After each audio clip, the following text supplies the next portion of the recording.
Hey everybody, and welcome to another Cricut Craft tutorial. Before we get started, be sure to hit that big red subscribe button down below. That will make you part of my crafty family here on YouTube. You can also hit that little bell icon, and that will let you know when I post a new video or when I go live. In today's video, I'm really excited for this one. This is a fun video showing you how to make your very own photo mug using the Cricut Mug Press. The Cricut Mug Press can be used with sublimation transfers and with mugs that are not actually Cricut brand. I prefer the mugs that aren't Cricut brand, to be honest, for pricing reasons, and I just like them better. This mug came from 143vinyl.com, and remember that you can save 5% using code Corinne over on their website. They just added a ton of sublimation blanks and will be adding more soon. These are awesome, they're really high quality, and it's a really big mug. This is the 15 ounce, but they do offer the smaller ones as well. So let's get started. I'm going to show you how to resize your photos, how to get everything set up, print and press. To make our photo mug, we are going to use Inkscape, and I promise you guys, Inkscape is really easy. Just follow along, but this is super simple. You don't ever want to print your sublimation designs using Cricut Design Space because you use up extra ink, you waste material. It's not a good place to print from. Plus, your print quality is never going to be as good as it could be. So what we're going to do is import a couple of our photos, and I'm going to use some from my Disney vacation. So I can do this a couple ways. You can just drag and drop them, or you can use file, but I'll show you drag and drop first. So all I'm going to do is go through here and find a photo that we like, and you can just kind of pick whatever you want. You can use your kids' pictures, you can use whatever you want. Honestly, these are all up to you, so you can just drag and drop. All you have to do is just click OK on that, and it's going to drag and drop your photo. Now let's find one more picture. We'll do a couple of pictures through here. Let's see what else we have. So we'll do 3 pictures. Now obviously this one is taller than the others, so I am going to size that one down a bit, and I may just kind of chop it up a little bit too to get it to kind of fit. But what I'm going to do is just match them all up. That looks pretty good, and we're going to need to size this down. To size anything, hold Control and use those little arrows in the corner, and you can size it down. Now again, we can keep sizing it and making it smaller. We can chop off edges and things like that from the design, but I'm going to go ahead and try not to chop this one off because I like the top of it. So I just want it to kind of match up with the sizes of the other ones, and I think that looks pretty good. Yeah, that looks pretty nice. So now what we'll do is I'm going to select all of them, so all 3 pictures, which I didn't quite get all of them. You need to make sure if you're doing this that you draw your square and it covers the area of all of your items. Our coffee mug is a little over 4 1/4, but I'm going to do these at 4 1/4, and it's about 9 inches around. So what I'm going to do is up here at the top, just like in Design Space, you have the width and the height and a little lock button. What I want you to do is click the lock button first, and then over here where it says mm, change that to inches. It's going to be a lot easier for you to measure using this way. So the first thing that I want to do is I'm going to change how wide this is just to 9 so that we can kind of see about how big we can kind of make this, because I actually need this to be pretty tall. So I am going to chop off the edges of some of these photos and things like that just to make everything fit really well. So I'm going to make these bigger again just so you guys can see them. So let's make them about 20 inches wide. That's a little bit bigger so you guys can see. So you do want to make it so that it fills up as much of your cup as you can. So what you can do is you can do a couple of things. You can kind of just hide parts of pictures behind others. So what I'm going to do is, what I can do here is, just like in Cricut Design Space, we have the move to the back type of things, lower selections. They're right here, kind of left side, to the left a little. Go ahead and click send to back, and look, you can do that for both of these. So if I wanted to move this Winnie the Pooh one over a little bit, I can also lower that selection as well. So that way you're not having to like chop them up, but you can just hide them behind the other photo. So I'm going to just do that a little bit further. But we are going to need to probably get rid of the edges of these photos as well because they're still pretty long. I'm going to go ahead and make this way bigger because it'll be easier for you guys to see, and we'll just size it back down. It's no big deal. So I just made it bigger for you guys. And what we're going to do is cut this image here because we just want my husband and myself and Elsa. So all I'm going to do is over on the left-hand side is grab this rectangle and squares tool, And all I need to do is draw a rectangle covering myself, my husband, and Elsa. Once you've done that, take your little selection tool and draw a square over all of the items, so the rectangle and the photo. Then all you need to do is go to Object, and where it says Clip, hover over that, and all you have to do is click Set, and it crops your photo down. It's super easy to do, so that's a really quick trick that you can use here in Inkscape. So we'll do the same thing for our Winnie the Pooh picture. We're gonna go ahead and make a square. We're gonna make sure we cover Pooh and Tigger and me and my husband. Select the two items here, Object, Clip, and Set. Now we still may need to do some tweaking to this just so that we can kind of get it so that it is all gonna fit on to our mug. So what I wanna do here, so you see how it keeps kind of trying to put it in a spot I don't want it? Do you see that? It's kind of bouncing. That's because this up here is selected, the Enable Snapping tool. I'm gonna go ahead and click on that to disable it for this because it doesn't seem to want to play nice, and line these up. So I'm gonna go ahead and line these up. That looks good. Select all your items, and I'm gonna go ahead and resize. So again, I've still got it locked. It does sometimes change back to millimeters, so just make sure you change it back to inches. And remember, we can go about 4.25 high. So we're still a little bit too wide for our cup. So I'm gonna go ahead and trim Tigger off, or like Pooh's arm maybe. I'm just gonna move Pooh over a little bit. And we're just gonna see if we can get this to fit by just trimming these guys down just a hair. So I'm gonna take this rectangle here, and I just wanna make sure that I make it large enough that it's gonna cover just enough of Tigger where he doesn't cut off his face. Then I wanna select just Tigger's, the Winnie the Pooh picture, and the square here, or the rectangle. And then all I wanna do is go to Object, Clip, and Set. And that'll cut that off just a little bit. It's still got the one part in the middle, but it's okay. Nobody will notice it because it's behind the other picture. So you don't have to worry about it being there. It'll be fine. We can delete it in a second. So what I'm going to do now is just select it and see if we've got a little bit more space, and we do. So I can actually move Pooh over a little bit more. And this is where you can kind of play with it and get it to fit the way you want it. That looks pretty good. Yeah, I think we're good here. So now we need to actually rotate the entire image because you need to make sure that it fits within your document settings. So all you'll do is just select the whole thing, drawing a square around it, and click inside, and you see how these arrows change their rotation? Just go ahead and hold Control, and you can just rotate it all the way back around. Then you can place it into your document here. Now, I will say for me, I prefer to put them in the center because I like to make sure that none of the ink and stuff might run.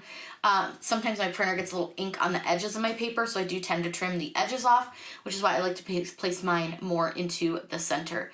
Now, because we do have words on this, we are going to want to make sure that we mirror our design. And I see Pooh sitting just a little funny down there at the bottom, so I just want to move him just a hair. I just want to make sure that fits pretty good. Okay, that looks a little bit better. So what I want to do is mirror my design. So you can do this one of two ways. Select the entire design, and up here at the top, do you see where you can select to flip your items horizontally or flip them vertically here? We've got both of those. You can go ahead and flip them this way, which is not right, or you can flip them that way, which is correct. I know it sounds a little insane, but when they're sideways, it gets a little confusing. So I wanted to flip them vertically, but you can also just mirror it in your printer settings. So I'm gonna go ahead and unmirror this and show you guys how to do that. If you go to File and Print, and you're ready to print, you do wanna change some of your printer preferences. I'm gonna use my ET4700, which is my sublimation printer. Click Preferences, and I'm gonna go here and change this to letter size because I'm using letter size paper. And then I also want to change the quality to high. Then in More Options, I want to turn off my high speed print. That tends to leave lines, and I don't want that. And then I'm going to click Mirror Image. So that way my printer just mirrors the image for me. Click OK, and then we can print this out on our sublimation printer. We're going to be using our Cricut Mug Press, a 15-ounce mug from 143 vinyl. I have our print, some heat tape, and then I have the pressing mat to put my hot mug on once it's out of the Cricut Mug Press. So what I'm gonna do is just turn my mug press on and let that start heating up while I get everything set on the mug.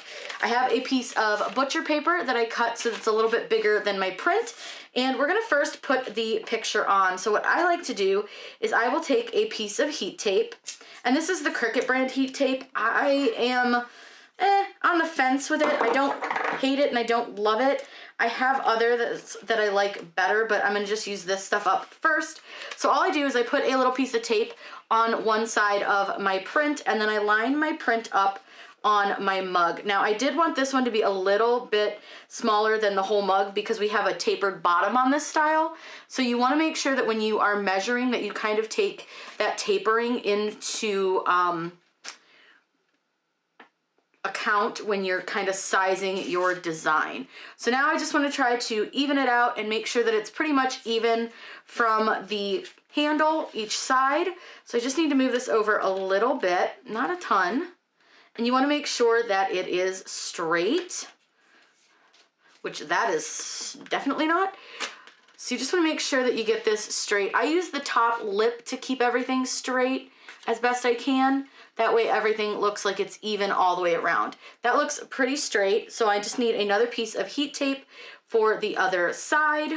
Now this part can be a little bit tricky. I typically would cut extra pieces of heat tape and just stick them by the edge of the table, but I didn't think to do that today. So again, you wanna make sure you keep everything straight. So again, I just look around the mug, make sure it looks straight all the way around, and then I'm gonna place another piece of heat tape right there. Now I do like to make sure that my edges, so all of the base here, the sides, are taped down really, really well. That way nothing slides down them. They don't move. So I just give it a good long piece of tape, and I'm just gonna cut that off and tape that down. I'll do the same on this side as well. Again, that way you just don't have any ghosting along the edges. A lot of people have commented on my videos and go, oh, it's heat resistant tape. This is not heat resistant tape. There's a difference. This tape will allow heat to travel through it. It is heat safe tape. So meaning you can use this in a heat press or a mug press and it's totally fine, but it does not resist heat, meaning that if it's over the design, the color can still go through. So now that we've got that on, looks nice and snug as a bug in a rug, I'm gonna go ahead and put our butcher paper on. The butcher paper protects your press from any bleeding of your design. Now I've seen a lot of people who'll do 3 or 4 layers of butcher paper. I am typically good at 1 layer and I haven't had any issues. I don't ever seem to get bleed from doing it this way, but if you need to do more, that's fine. That's your call. It's a personal thing, but I've always just used 1 and never had a problem, so I'm just gonna continue to use my 1 layer. I have seen other people who do get a lot of bleed from their paper, and I think a lot of it is the paper that they're using. This paper that I'm using today is Haze paper. This is one of my favorite sublimation papers. I've tried several, and Haze so far has been my favorite. I do have a coupon code, so you can save 15% on their site. It's just Corinne, just like all my other coupon codes, if you're interested. And we're just gonna go ahead and get this all taped up. Now I do like to make sure that my butcher paper is going to sit nice and tight on here as well. So I do use a couple of pieces of tape on this.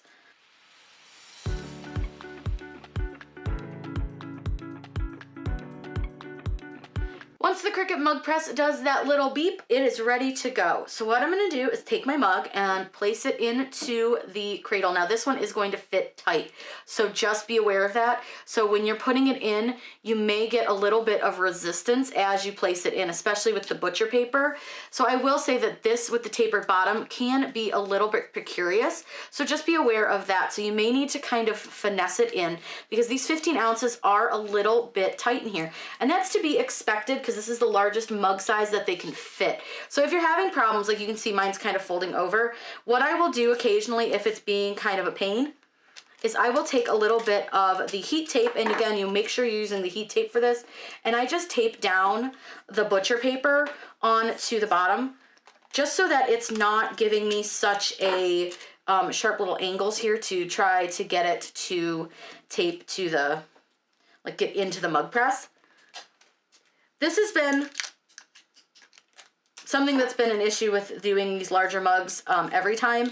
So just keep that in mind. If it is giving you trouble getting it in there, because it is a tight squeeze, you are going to want to like tape down the bottom section. But it's okay to tape it down if you need to. It's not going to cause any damage or anything. You're just going to need to use a little bit of extra tape. And normally I'm a person that's like, you don't need this kind of tape. Like, this is too much. I know if you saw my Cricut review video, I put a lot of tape on them because that's what Cricut wanted you to do. But let me tell you, you don't need to. They overdo it, and I think part of it is to sell tape, and part of it is because they are using infusible ink. Okay, so let's see if we can get that in a little bit better, because like I said, this is going to be a little bit precarious to get in because it is a little bit of a tight squeeze. Once it's in, it's in. It's just a very tight squeeze to get it in there. Now that it's in, go ahead and close your clamp, making sure to try to keep your handle centered throughout the whole process. And again, this is tight. It's going to feel like very, very tight. I'm going to go ahead and let this count down, and we'll come back when it's all done. Once your mug press beeps, just simply open the little back portion and it will release the pressure, and then lift it out, only touching the handle. And again, it's going to be tight, just a warning. So what I do, because I have the tape on the bottom, is I flip mine upside down onto my heat mat. I'm going to go ahead and turn this off because I'm done using it, and slide it over to the side. What I love about this one though is that it's not hot. It's warm on this side, but not hot, so you can touch it and move it out of the way. Now I'm going to peel this off pretty carefully. I like to get everything off while it's still hot. You really should. You want to take this off as quickly as you can. I know some people say, oh, let it cool. No. I've done it several ways, and letting it cool seems to end up with a lot of ghosting, or it just doesn't look great, so I don't like to let mine cool. So I'm going to go ahead, now that I got that tape off, I'll flip it back over. I'm going to pop this tape off, and then we're going to go ahead and get this tape off here. And again, the mug is hot, so just be aware of that. It's not so hot that like I'm burning my fingers or anything, but it is warm, so you don't want to like let your fingers sit on it. But I'm going to go ahead and get the butcher paper off. And I'll show you guys like what I mean by the bleed and the blowout. This one doesn't want to come off. When I tell you guys, like everyone says, oh, I get all this bleed or blowout from my paper. I don't get that. You see how my paper is completely clean? There's really nothing on there. A lot of people will pull these off and there's tons of paper, like stuff on there, and I don't know why. I've tried a ton of different things and nothing ever makes mine do that, and I don't know why. All right, so we're gonna go ahead and peel the tape off, and then you can peel your print off. Ooh,